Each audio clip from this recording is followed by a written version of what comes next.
And that moves me on to Mega Man 8. Definitely the most maligned entry in the series, besides Mega Man and Bass, I guess. You know, funny enough, I always knew that this was actually Kat's favorite Mega Man game. And I never really knew why until playing it. I've always heard this game was really bad. Like people, oh, this game's shit, you know? And again, I think that this game suffers a lot from the time and place that it came out. It is there's a Mega Man oversaturation thing. In many ways, I think the series was being overshadowed by the X series. It's also a fully 2D game on a 3D console, which was considered very behind the times. And I think that led to a very shallow, also like the voice acting's bad. There's like these kind of sort of shallow perceptual things that led to a lot of people just being able to easily point at Mega Man 8 and go, haha, look at that, it's bad. Who cares if that game's shit? It's got a soccer ball, it's stupid. And the voice acting and I honestly, I don't even think that many people played it. So much to my surprise, I did play Mega Man 8. And you know what? I think this game's great. I think it's honestly, thinking on it, it might be one of my favorites in the series. It really grew on me. I kind of love this game. So first of all, I just mentioned the graphics. Mega Man 8 is a gorgeous game. Aesthetically, this game is beautiful. It is highly, highly detailed pixel art. It is just bursting with these beautiful colors, beautiful, detailed animations, amazing looking stages, great looking enemies, amazing looking boss designs. It is a visual feast. There is so much variety. It's just fucking awesome. It's such a nice game to look at.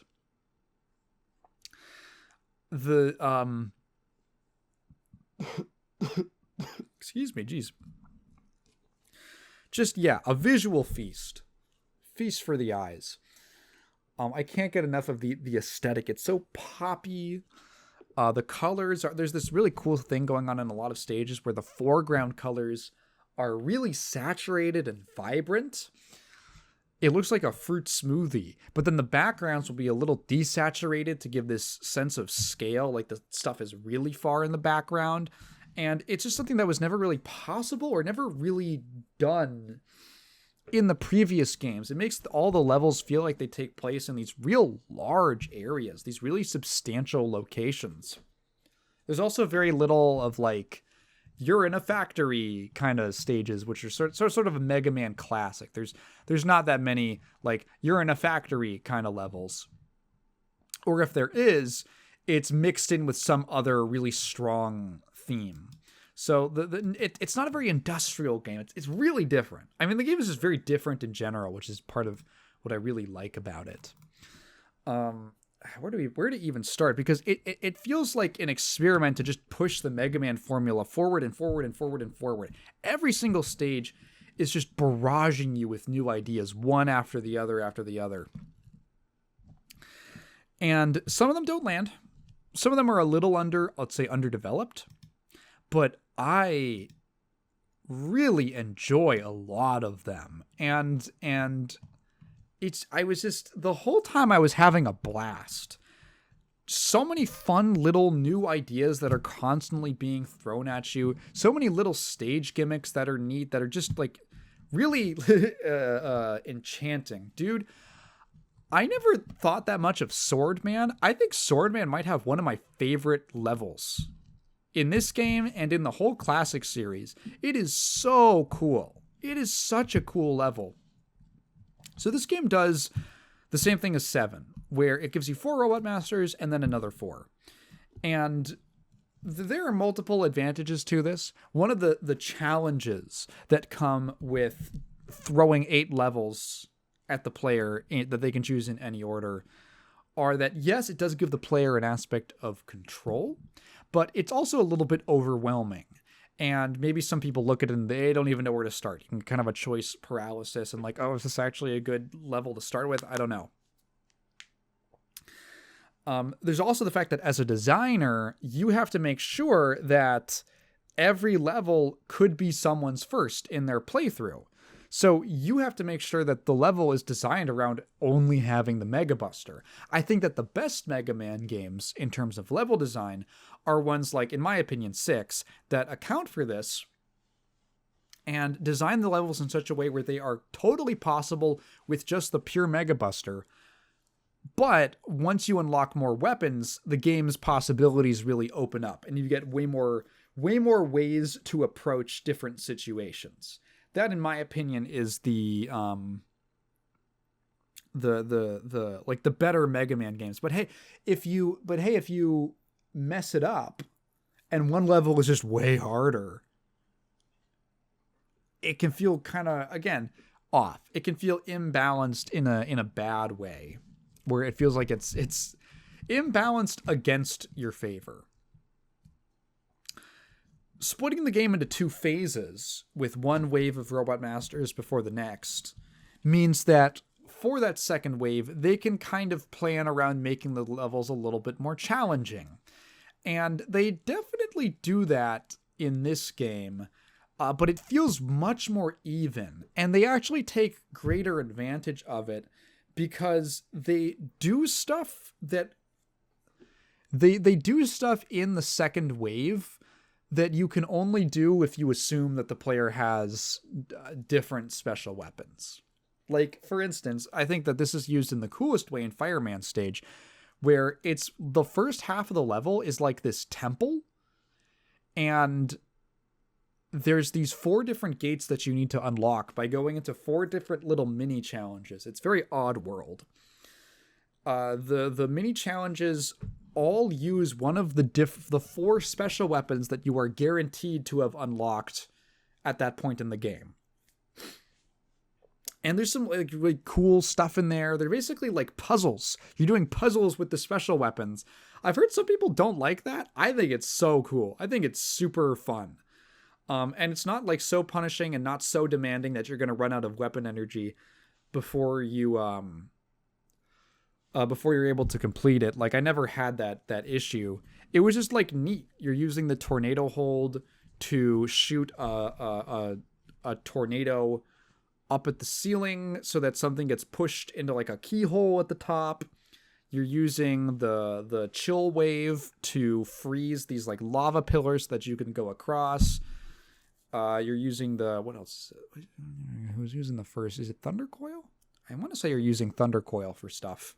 To like do platforming and stuff like that. There's a lot of like, there's more interaction like that, where you've got these like grapple points for the Thunder Hook. That's pretty cool. You can swing off of them.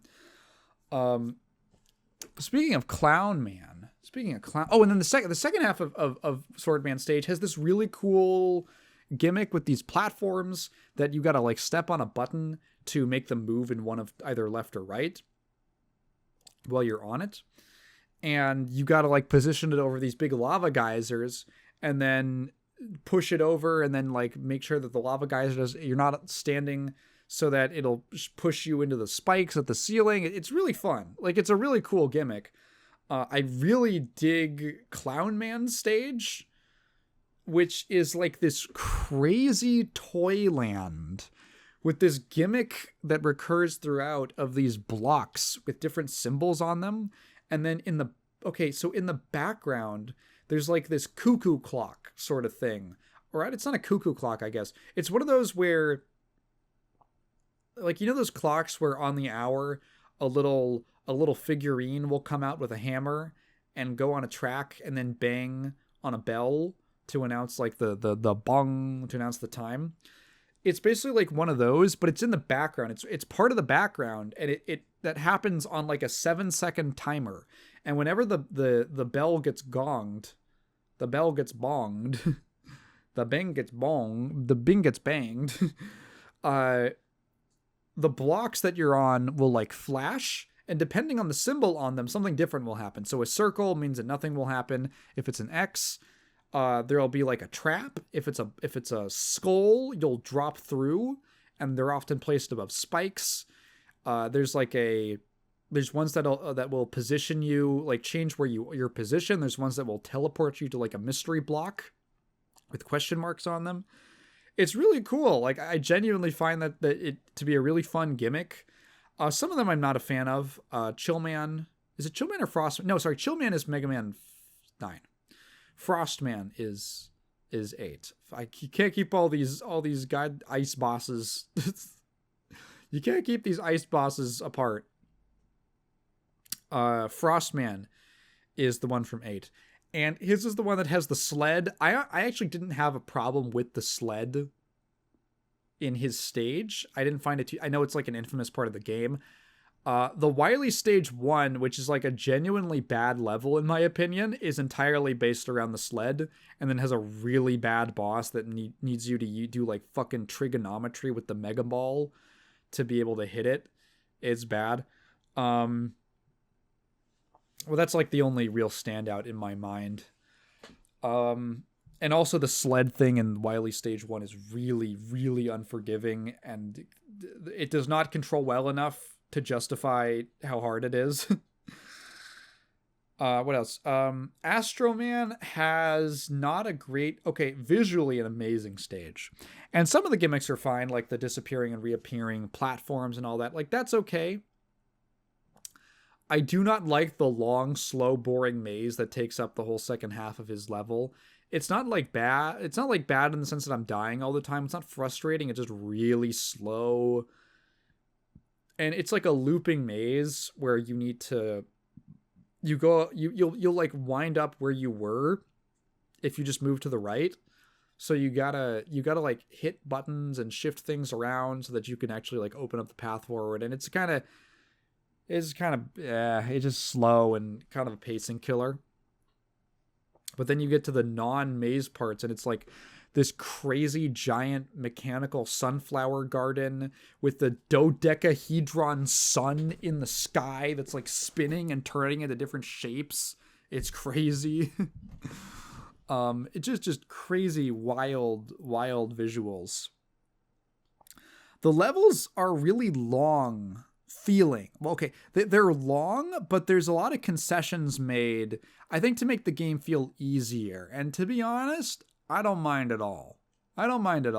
So first of all, once you hit the halfway point of each stage, which is usually after a mini boss, you'll get a loading screen, and it'll be like continue point basically. And if you game over, you get the option to continue, go back to stage select, that kind of thing. If you choose to continue, you will continue from the halfway point of the stage, which makes it much more approachable, much easier to get through, and smoothed over a lot of the experience for me. I was like, God, am I going to have to do this whole thing every time I game over? No, thankfully you don't.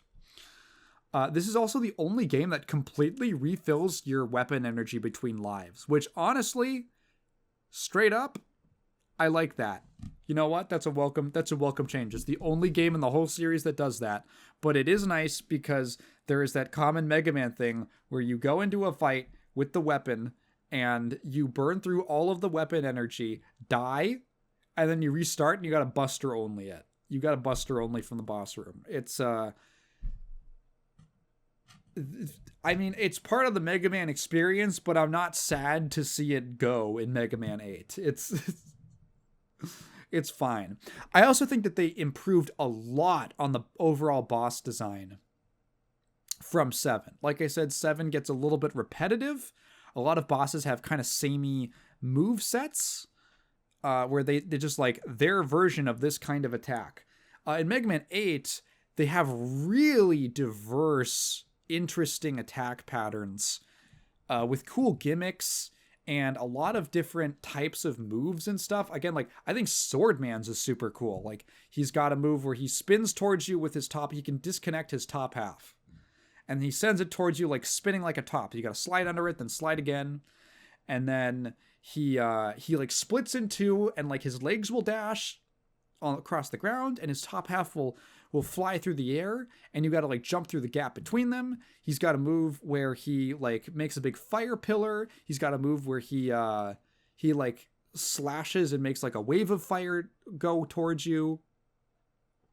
And it just feels like a really good fight. It's just a good feeling fight to get down. And it was very doable, but it was super fun. Grenade Man had a fun fight where it's a lot of like he's got like this cool gimmick where when he gets to like 30-40% health, he blows up the floor and you drop down to like a second arena. That's really cool. Aquaman, my name's Aquaman, but you can call me handsome guy. That's what he sounds like. That's what he says. Aquaman has like a cool thing where he shoots a water spout at you, and if you shoot the spout, it will start like angling directionally. Like he'll start like changing the angle of the shot, like the direction of the shot mid shot. I don't know how it's supposed to work physics wise, but like it moves upwards and basically carves out a little square shape. It'll go up and then left and then down and then back left again. And so you got to like stand in this little safe zone that you create. That's pretty cool. Frostman will punch like these frost ice boulders at you. Tengu Man's got tons of attacks. He tries to knock you off.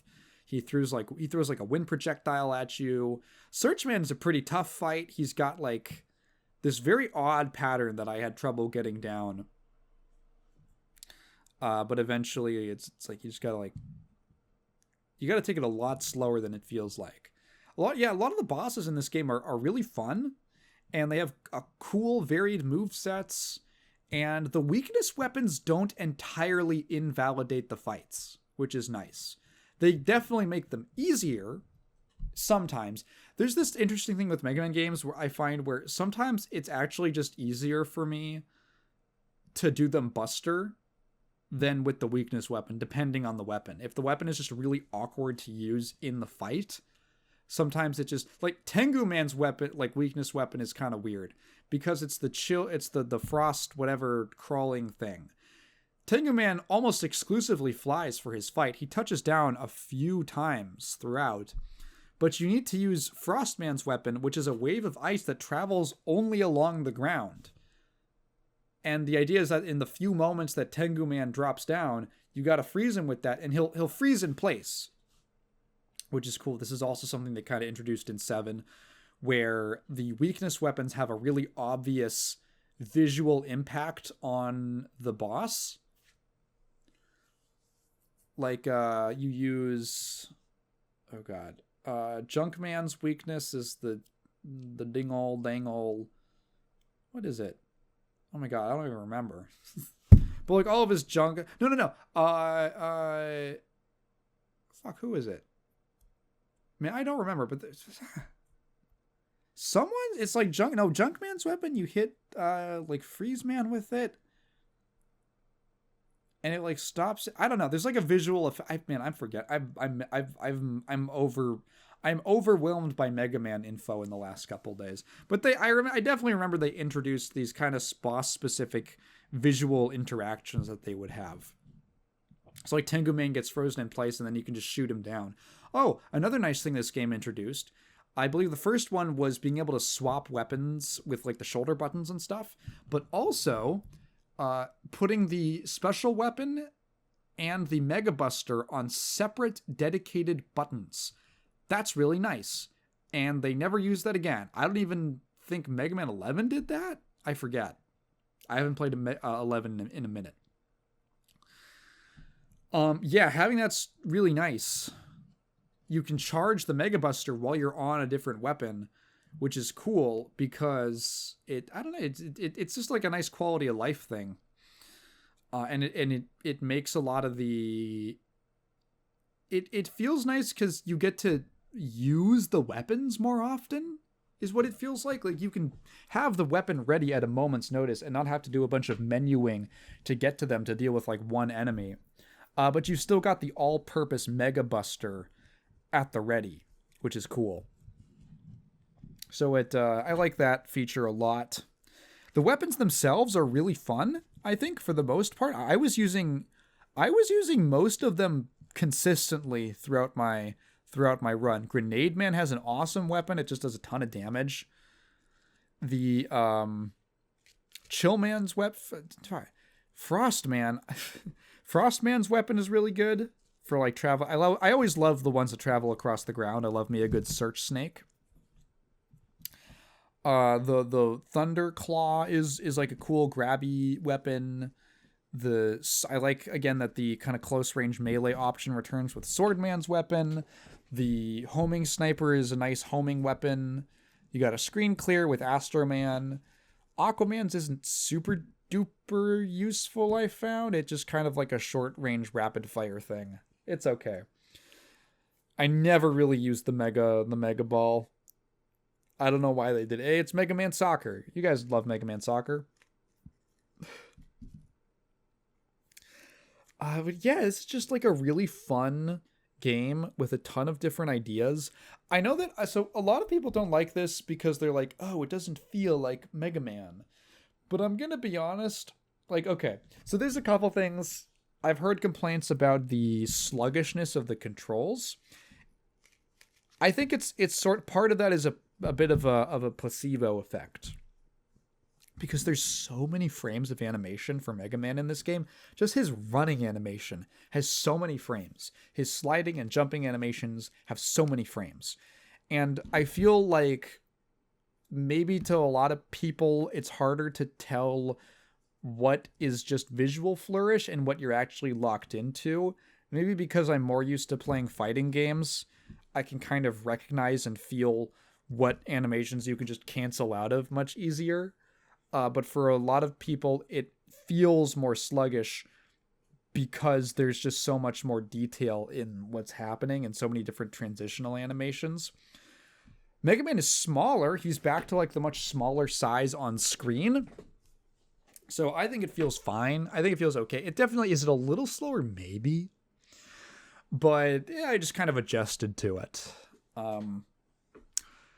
I feel like people get really hung up on like, what is Mega Man? Is Mega Man 8 like it's between two worlds or something? And personally, I don't really care that much. Look, man, there's 12 of these damn games. I am cool with there being one wacky, crazy outlier that just has a ton of cool ideas and different gameplay ideas and looks crazy and just is just different. I'm cool with there just being one crazy different game. I find it very refreshing. Are all of the ideas super fleshed out all the time? No, not necessarily. But am I glad they're there? Oh yeah. I like it. There's not a lot of, there's not comparatively, not as much meat and potatoes Mega Manning as in other entries, but if I want that, I can go play the other entries. There's more than enough Mega Man games. It's fine for one to be different. Do I even talk about the cutscenes and the voice acting? Like, this game has a dumb plot. This game has a stupid plot, like a lot of Mega Man games. It's very silly. I like that it introduced... There's this whole thing that only exists in the classic series where there's just, like, aliens. And not like Mega Man 2, Wily is pretending to be an alien kind of thing. There's just actual aliens in Mega Man. There's robot aliens. Where do they come from? Who built them? Who knows? We're not asking questions. Duo exists. Deal with it. And this is like a plot element that is completely dropped in any future games. No other aliens or anything show up in the X series, the Zero series, or ZX, or Legends, as far as I can tell. Maybe. I actually don't know that much about Legends. I should probably play Legends at some point. But yeah, the whole alien robot thing is very classic series to me. I think it's cool. I think Duo, I've never loved Duo's design that much. I think he's just kind of weird and like off. What do I call it? Like imbalanced? Like one side of him is big and the other side of him is smaller. He's like a weird design. I guess he's fine. He's never like clicked super hard with me. The idea, I love that it's just called Evil Energy. The game revolves around this thing that's just called Evil Energy. There's no name given to it. That robot at the start that Duo is fighting doesn't even have a name. It's just called the Evil Robot from Space. My personal headcanon theory is that, because later in Mega Man 10, there's this thing called Robo-Enza, which is a robot disease. And my thinking is that Wily used the dark evil energy as a basis for Robo-Enza, which eventually became like the Maverick virus. I think that that's, in my opinion, that's like where all this kind of starts. This energy that can move between robots that kind of infect them, because Mega Man gets like infected with it at the end, and Duo like pulls it out of Mega Man's crotch. In my opinion, I think it's like the precursor to the Maverick virus, like the basis for that, this digital robot disease. But other than that, it's like, I don't know, it's kind of silly. The voice acting is awesome. I fucking love the voice acting in Mega Man 8. I'm so glad it's terrible. You must collect all the evil energy immediately, Mega Man.